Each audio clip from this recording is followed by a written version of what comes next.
Hello guys, मेरा नाम है Abhirag Garg. Welcome back to YouTube channel Agarwal accounts academy.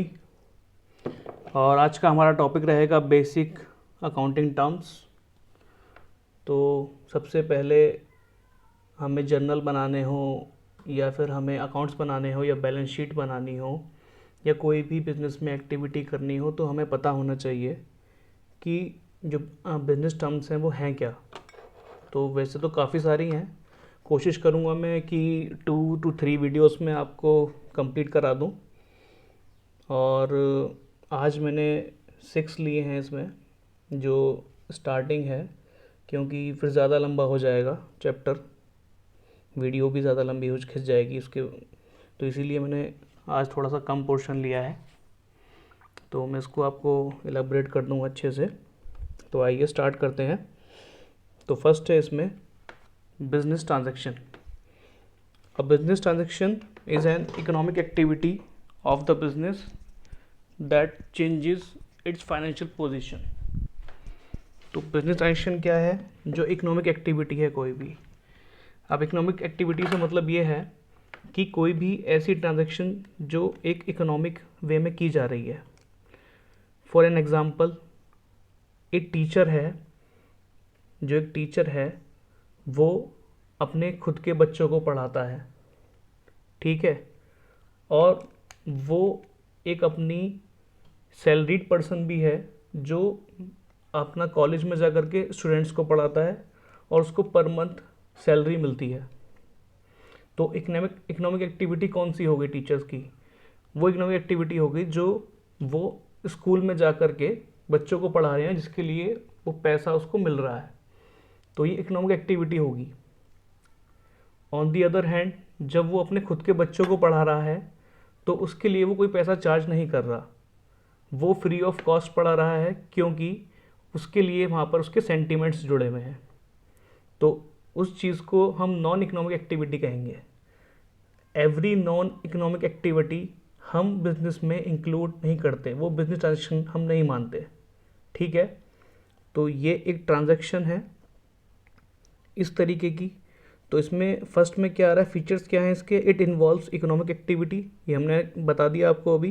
Transaction में भी क्लासीफाइड इनटू 2 टाइप्स, इंटरनल और एक्सटर्नल, ठीक है। तो ट्रांजैक्शन जो होती हैं दो तरीके से क्लासीफाइड की जा सकती हैं, इंटरनल ट्रांजैक्शन और एक्सटर्नल ट्रांजैक्शन, ठीक है। एक तो बिजनेस के अंदर ही कोई ट्रांजैक्शन हो रही हो, एक बिजनेस के बाहर भी कोई ट्रांजैक्शन हो रही हो, ठीक। The changes must be capable of being expressed in terms of money. तो इकोनॉमिक ट्रांजैक्शन वही होगी जहाँ पर पैसा जुड़ा हुआ है। तो in the terms of money कोई भी इकोनॉमिक एक्टिविटी वो ट्रांजैक्शन तब कहलाएगी जब उसके साथ पैसा जुड़ा हुआ हो, मतलब उस ट्रांजैक्शन को हम एक्सप्रेस कर सकें in the terms of money, ठीक। इवेंट, द कॉन्सिक्वेंस और result of a transaction. Business transaction का जो भी कोई परिणाम होगा, रिजल्ट होगा, उसको हम एक इवेंट कहते हैं। वो बिजनेस इवेंट भी उसको कह सकते हैं। जैसे कि मिस्टर ए है कोई, तो मिस्टर ए ने मिस्टर बी को अपना गुड्स सेल किया। तो सेल करने में क्या हुआ, उन्होंने गुड्स दिया होगा और बी ने ए को पैसे दिए होंगे। अब जब वो ट्रांजैक्शन कंप्लीट हो गई, यानी ए ने गुड्स सप्लाई कर दिए, बी ने पैसे ए को दे दिए, तो ये पूरा इवेंट हुआ। इसको बिजनेस इवेंट ही कहेंगे, क्योंकि 2 पीपल कांटेक्ट में आए, उन्होंने, एक ने माल बेचा और एक ने माल खरीदा।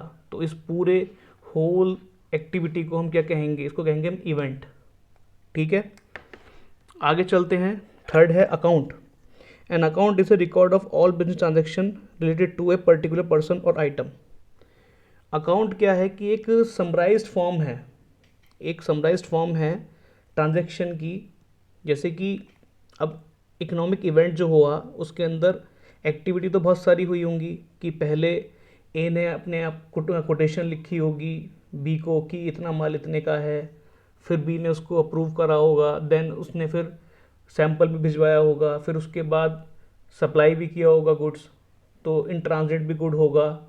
उसके बाद फिर ए ने उसको माल को उठाया होगा, फिर उसको पेमेंट भी भिजवाई होगी, चाहे कैश भिजवाई हो या फिर किसी नोट के थ्रू भिजवाई हो, या फिर उसने BR रिसीव करा हो। ठीक है, तो ये क्या चीज़ है, अकाउंट क्या है कि एक समराइज्ड फॉर्म है कि हमने सिर्फ और सिर्फ अकाउंट को इस तरीके से लिखा बिजनेस में जनरल में कि उसमें एक लाइन में ही, या एक हम किसी का अकाउंट जैसे बनाते हैं, जैसे आप टेबल बना करके अकाउंट बनाते हैं, लेज़र बनाते हैं, तो उसमें तो एक एक एंट्री करते हैं उस पर्सन की नाम की। लेकिन जब जनरल बनाते हैं तो सिंपल एक लाइन के अंदर हम उसको एलेबोरेट कर देते हैं कि हाँ, जैसे हम परचेज अकाउंट डेबिट हमने एंट्री बनाई टू श्याम, कि श्याम से हमने उधार माल खरीदा। तो अकाउंट का क्या हो गया कि एक हमने एक समराइज्ड फॉर्म में उसको बता दिया कि ये इस पर्सन का अकाउंट है, और या फिर इस आइटम से रिलेटेड है। ठीक है, जैसे ये तो हो गया पर्सन से related, purchase account debit to Shyam, तो श्याम ने हमें क्या कहते हैं, हमने शाम को माल बेचा या शाम से हमने माल खरीदा, दो तरीके से हो सकती हैं कोई भी एंट्री ऐसे। तो ये एक समराइज्ड फॉर्म है कि हमने बहुत ही छोटे और एक लाइन के अंदर या एक वर्ड के अंदर, जैसे हमने मशीनरी परचेज करी तो ये एक आइटम है, तो machinery account debit to cash account हमने एंट्री कर दी। तो मशीनरी भी हमने बस एक जनरल में एक नेम दे करके उसको अकाउंट को एक जाहिर कर दिया, दिखा दिया कि हाँ ये चीज़ इस तरीके से है, तो अकाउंट वो हो गया। छोटी छोटी बेसिक टर्म्स हैं, ये थोड़ा सा आपको समझने की ज़रूरत है, जिससे कि आप जब अकाउंट्स बनाएं, जनरल बनाएं, तो आपको प्रॉब्लम ना आए, आपको हर चीज़ के बारे में पता हो कि कौन सी चीज़ क्या है। ठीक है, अब आता है capital. Capital, drawings, assets, liabilities, ये मेन पार्ट होती है बिजनेस का। तो जितनी भी आगे सारी आपकी ट्रांजेक्शन्स वगैरह होती हैं, ज़्यादातर इन्हीं पे बेस्ड होती है, और इन्हीं के ही आपको ज़्यादातर एडजस्टमेंट देखने को मिलेगी। ठीक है, तो क्या है capital? The amount invested by the proprietor in a business enterprise, it is the amount with the help of which goods and assets are purchase in the business. Capital उस चीज़ को कहते हैं, कोई भी, मैंने आपको कल एक क्वेश्चन आया था तो उसमें बताया था, एक प्रोप्राइटर है यानी एक कोई बिजनेसमैन है, आप जब भी कोई एग्ज्यूम करें, ये सोच करके एज्यूम करें कि आप बिजनेस रन कर रहे हैं, तो बहुत ही इजीली समझ में आपको आ जाएगा कि एक, जैसे कि आप खुद हैं कि आपने क्या किया, एक बिजनेस स्टार्ट किया। अब बिजनेस स्टार्ट करने के लिए क्या लगता है? पैसा लगता है। ठीक है, आपका एसेट्स लगती है, या कोई भी ऐसी कोई आइटम लगती है जिसको हम मनी की फॉर्म में वैल्यू कर सकें। ठीक है, वो आपने लगाई, जैसे कि हमारे आपका एक दुकान है तो वो बिल्डिंग हो गई एक तरीके से, जिसके अंदर आपको खोलना है, सामान रखना है, तो उसको परचेज़ करा आपने, गुड्स परचेज़ करे। ठीक है, तो वो उसको हम पूरे को क्या कहते हैं? कैपिटल कहेंगे। तो कैपिटल के ज़रिए ही हम बिजनेस में एसेट्स और गुड्स परचेज कर सकते हैं। ठीक है, अब क्या है, capital can be increased by addition of fresh capital and amount of profit earn. तो फर्स्ट क्या है कि कैपिटल को कभी भी एक नई कैपिटल डाल करके बढ़ाया जा सकता है। ठीक है, आप सपोज कीजिए कि 10,000 रुपये से आपने बिजनेस स्टार्ट किया, अब आपने रन किया बिजनेस, आपको लगा कि अभी 10,000 रुपये की और नीड है, तो आपने एक नई, मतलब 10,000 रुपये उसमें बिजनेस में और डाल दिए, या फिर किसी और बंदे से लेकर के डाल दिया, या फिर किसी और बंदे ने इन्वेस्ट कर दिया आपके बिजनेस में। तो उससे क्या होगा, जो 10,000 की कैपिटल है वो बढ़ के कितनी हो गई? वो कितनी हो गई आपकी? 10,000 की कैपिटल जो हो गई आपकी, वो बढ़ करके वो हो गई 20,000 रुपये की। ठीक है, तो यही इसका पॉइंट है कि कैपिटल को कभी भी फ्रेश कैपिटल डाल करके बढ़ाया जा सकता है, इंक्रीज, बढ़ाना। ठीक है, और प्रॉफिट अर्न, जब भी कोई फर्म में बिजनेस में प्रॉफिट होगा तो जाहिर सी बात है उसकी कैपिटल भी ऑटोमेटिकली इंक्रीज हो जाएगी। ठीक है, और सेकंड क्या है? सेकंड यही है same, capital can be deduce when owner makes drawings. अब ऑनर है तो ऑनर ने क्या करा, कोई ड्राइंग्स निकाल ली, यानी अपने पर्सनल यूज़ के लिए कोई पैसा बिजनेस में से निकाल लिया, या एसेट्स निकाल ली, या कोई अपने पर्सनल पेमेंट्स कर दिए, तो उससे क्या होता है, उसका इफेक्ट पड़ता है कैपिटल पे, तो कैपिटल उससे कम हो जाती है। ठीक है, और लॉस इन द बिजनेस, अब सपोज कीजिए कि आपने 20,000 रुपये का बिजनेस में आपने लगाई कैपिटल। ठीक है, गुड्स वगैरह परचेज करे, सब कुछ करा, अब पता चला कि लास्ट में आपको 2,000 रुपये का लॉस हो गया, तो क्या होगा, आपकी कैपिटल जितनी कितनी की थी, आपकी कैपिटल थी 20,000 की, और 2,000 का लॉस के बाद आपकी कैपिटल कितनी रह जाएगी? अब रह जाएगी 18,000 की। ठीक है, तो यही मेरा पॉइंट है समझाने का। और कैपिटल के नाम भी हैं, कई बार आपको पेपर में या फिर कोई भी कंपटीशन एग्ज़ाम में कंफ्यूज करने के लिए दे देते हैं क्वेश्चंस। तो हम इसको ऑनर्स इक्विटी के नाम से भी जानते हैं, नेट वर्थ के नाम से भी जानते हैं, इंटरनल लायबिलिटी के बारे में भी जान सकते हैं। इंटरनल लायबिलिटी आप कहेंगे इंटरनल लायबिलिटी कैपिटल कैसे है? इंटरनल लायबिलिटी कैपिटल इसलिए है क्योंकि बिजनेस और ओनर दोनों अलग अलग होते हैं। बिजनेस और ओनर कभी एक साथ नहीं होते, उनका जो एक एंटिटी होती है उनकी, एक उनका स्थायित्व जो होता है वो बिजनेस से अलग अलग होता है। यानी अगर ऑनर यानी या आप अगर बिजनेस में पैसा लगा रहे हैं, तो जो पैसा आप लगा रहे हैं बिजनेस के अंदर, तो वो एक बिजनेस के लिए एक लायबिलिटी है जो कि आपने दी है। समझ रहे हो? बिजनेस उस पैसों को यूज़ करके आगे चल रहा है, तो बिजनेस के लिए आपकी जो लगाई गई कैपिटल है वो एक लायबिलिटी है।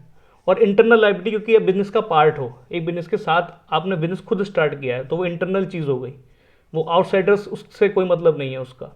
आपने खुद बिजनेस में पैसा लगा के अपना बिजनेस स्टार्ट किया है, तो इसीलिए उसको इंटरनल लायबिलिटी हम कहते हैं। ठीक है, अब ये हमारी एक अकाउंटिंग इक्वेशन भी होती है एक तरीके की, मैं इसको इसके बाद पढ़ाऊँगा इसको। वैसे तो जैसे बैलेंस शीट हम जब बनाते हैं तो उसका ये एक कैलकुलेशन होती है, कैपिटल बराबर एसेट्स माइनस लायबिलिटी। अगर बिजनेस की सारी एसेट्स में से हम लायबिलिटी घटा देंगे तो हमारी कैपिटल निकल के आ जाएगी उसमें। ठीक है, ये इसकी इक्वेशन होती है। ड्राइंग्स आता है नेक्स्ट। ड्राइंग्स क्या है? एनी कैश और value of goods withdrawn by the owner for personal use और any payment made out of business funds are called drawings. अभी ऊपर बताया था, ड्राइंग्स का मतलब ये है कि any cash any value of goods withdrawn by the owner, कोई भी कैश, कोई भी गुड्स, कोई भी एसेट्स अगर पर्सनल यूज़ के लिए ऑनर ने विड्रॉ कर लिए, निकाल दिए अपने पर्सनल यूज़ के लिए, ठीक है, और मेक एनी प्राइवेट पेमेंट्स, यानी जैसे क्या करा ऑनर ने, LIC पेमेंट कर दिया, ठीक है, या अपना इनकम टैक्स पे कर दिया बिजनेस के फंड से, ये टैक्स पे कर दिया उसने, ठीक है, तो ये क्या कहलाएगी? ये कहलाएगी हमारी ड्राइंग्स। ठीक है, तो ड्राइंग्स का मतलब यही है बेसिकली कि कोई भी, जैसे आपका सपोज कीजिए कि आपकी फर्नीचर की शॉप है, फर्नीचर की शॉप में आपके पास क्या रखा हुआ है कि आपने सारा सामान ला के रख रखा है सेल करने के लिए। अब घर से कॉल आता है, उन्होंने कहा, घर वालों ने कहा कि एक हमारी टेबल ख़राब हो गई है आज, उसके वो कांच की ग्लास की टेबल थी, उस पर कुछ सामान गिर गया और वो टूट गई। तो आपने क्या किया? कोई नहीं, आपने क्या किया, अपनी शोरूम से, अपने फर्नीचर की दुकान से आपने एक टेबल अपने घर पर भिजवा दी। तो वो क्या हुआ, वो आपने बिजनेस में से वो चीज़, प्रॉपर्टी, वो एसेट्स निकाल ली और अपने घर पे भिजवा दी, और तो वो आप बिजनेस के अंदर ड्राइंग्स के रूप में रिकॉर्ड करेंगे उस ट्रांजैक्शन को। ठीक है, और जो आपका जो टेबल आई है, जो फर्नीचर आया है, वो आपके द्वारा लगाए गए, यानी जो आपने बिजनेस में कैपिटल लगाई है वो उनसे आया है, ठीक है, उस पैसे से आया है। तो इसीलिए जब आपने, सपोज़ कीजिए उसकी जो वर्थ थी वो 10,000 रुपये की टेबल थी और वो आपने घर भिजवा दी, तो आपकी, जैसे सपोज़ कीजिए कि आपने 2 लाख रुपए की कैपिटल लगाई हुई है अपने बिजनेस में, तो 10,000 रुपये से वो कैपिटल आपकी कम हो जाएगी। ठीक है, अब आता है 6 पॉइंट लायबिलिटी। लायबिलिटी क्या है? The amount which the firm ओज टू आउटसाइडर्स।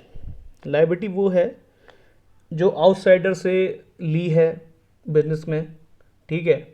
अब सपोज़ कीजिए क्रेडिटर्स हैं, हमारे लेनदार हैं, हमने किसी से माल परचेज़ किया, रॉ मटेरियल मंगवाया, टिम्बर मर्चेंट है, जैसे हमने टिम्बर मंगवाया, आपका बिजनेस हमारा फर्नीचर का है, रॉ मटेरियल मंगवाया, लकड़ी वकड़ी खूब सारी चीज़ आई हमारी, रॉ मटेरियल, हमने 50,000 रुपये का सामान मंगा लिया। अब उसकी पेमेंट अभी हमने की नहीं है, क्यों? क्योंकि हमारे पास अभी है नहीं पेमेंट करने के लिए। हमने सोचा कि पहले माल मंगा लेते हैं, उसका फर्नीचर बनवा लेते हैं, उसको जब सेल करेंगे तो जो उससे पैसा आएगा तब उसको डेप्ट को हम चुका देंगे। ठीक है, तो ये हमारी लायबिलिटी हो जाती हैं। तो लायबिलिटीज़ की भी सेम इक्वेशन होती है, इक्वेशन एक ही है, इसको इधर उधर कर लेते हैं जैसे हम मैथ्स में करते थे। तो ये भी लायबिलिटीज़ अगर हम लेंगे तो लायबिलिटीज़ बराबर एसेट्स माइनस कैपिटल, एसेट्स में से कैपिटल घटा देंगे तो हमारी लायबिलिटीज़ आ जाएंगी। ठीक है, लायबिलिटीज़ हमारी 2 टाइप्स की होती हैं, मतलब टाइप्स तो हमारा अलग है एक तरीके से, इसको डिवाइड किया जाता है 2 पार्ट में। तो चलते हैं नीचे। इंटरनल लाइबिलिटीज़ और external liabilities. Internal liabilities business entity has to pay the proprietor, जैसे मैंने ऊपर बताया था, प्रोपराइटर ने खुद अपनी कैपिटल लगा रखी है तो बिजनेस के लिए वो लाइबिलिटी है, ठीक। एक्सटर्नल लाइबिलिटीज़ क्या है? All amount which a business entity has to pay outsider, जैसे मैंने आपको बताया था क्रेडिटर्स हैं, ठीक है, जो हमें पे करने हैं। एक होता है बिल्स पेबल होता है, तो बहुत सारी चीज़ें होती हैं इस तरीके की जो बिजनेस के ऊपर एक डेप्ट है, बिजनेस को वो एक बिजनेस के ऊपर एक ऑब्लिगेशन है, एक डेप्ट है जो बिजनेस को कभी फ्यूचर में चुकानी ही है, ठीक है। अब जो लाइबिलिटी होती है मेरी दो टाइप्स की होती हैं, नॉन करंट लाइबिलिटी और करंट लाइबिलिटी, ठीक है। अब क्या है इसके अंदर, जो नॉन करंट लाइबिलिटीज होती हैं वो क्या होती हैं? Those liabilities which fall due for payment in A relatively long period. Fall का मतलब कम होना, लाइबिलिटीज जो कम हो जाती हैं due for payment in A relatively long period.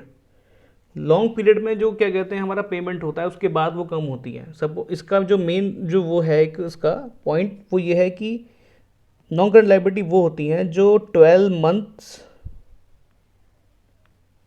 या बिजनेस साइकिल जो भी हो आपकी उसके बाद होती है,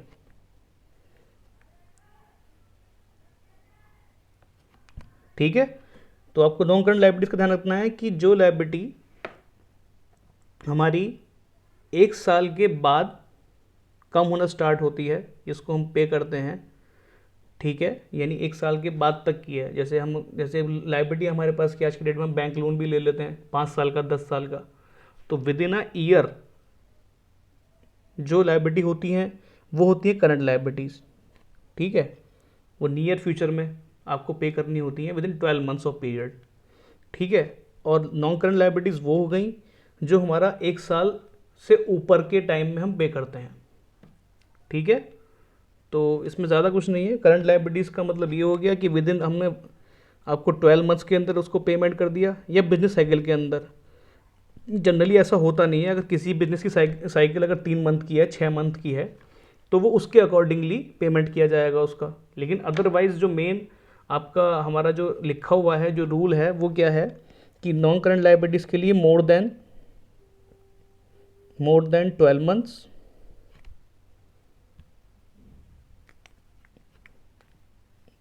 मंथ्स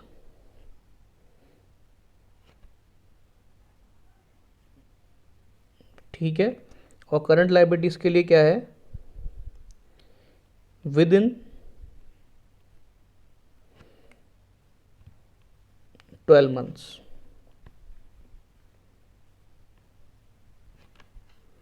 तो करंट लाइबिलिटीज़ वो होती हैं जिनको हम 1 साल के अंदर या बिजनेस साइकिल के अंदर पे ऑफ कर देते हैं, पेड कर देते हैं, या फिर और नॉन करंट लाइबिलिटीज़ वो होती हैं जिनको हम 1 साल 12 महीने से अधिक में ज़्यादा में पे करते हैं लॉन्ग पीरियड में, ठीक है।